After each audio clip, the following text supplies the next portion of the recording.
À Saint-Front, au bord du lac, il y a une entreprise créée en 1960 par la famille Bosc. Une entreprise de fabrication de bigoudis.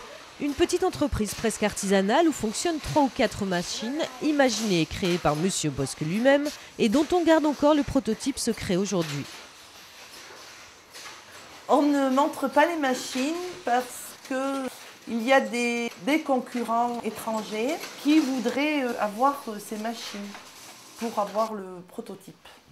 Parce que vous êtes ici chez le seul fabricant français voire européen de ce produit qui est un des outils de travail de tous les coiffeurs du monde entier. Ainsi, lorsque mère et fille ont décidé de reprendre l'entreprise il y a 2 ans, elles se sont très vite tournées vers l'exportation tout azimut.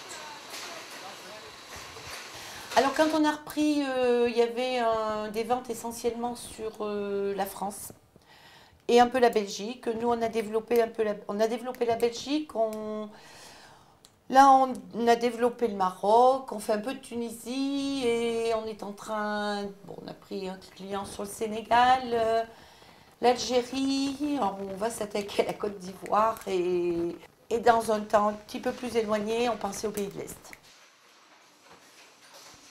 Sur un marché de niche comme celui-ci, le secret de la durée, c'est sans doute une grande réactivité et une tout aussi grande adaptation aux demandes des clients. Ainsi, la façon de travailler mise en place ici depuis plus de 20 ans et qui a largement fait ses preuves, a été conservée par nos 2 repreneuses.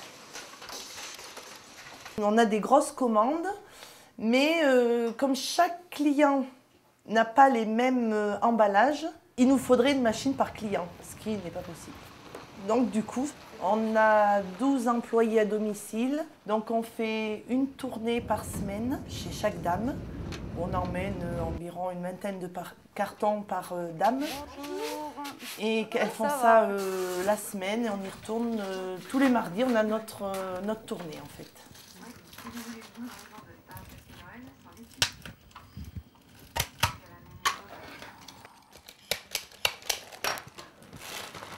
Ça passe le temps, voilà.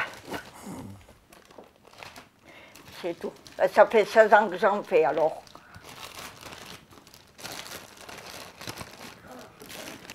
Et depuis, bon, on en fait.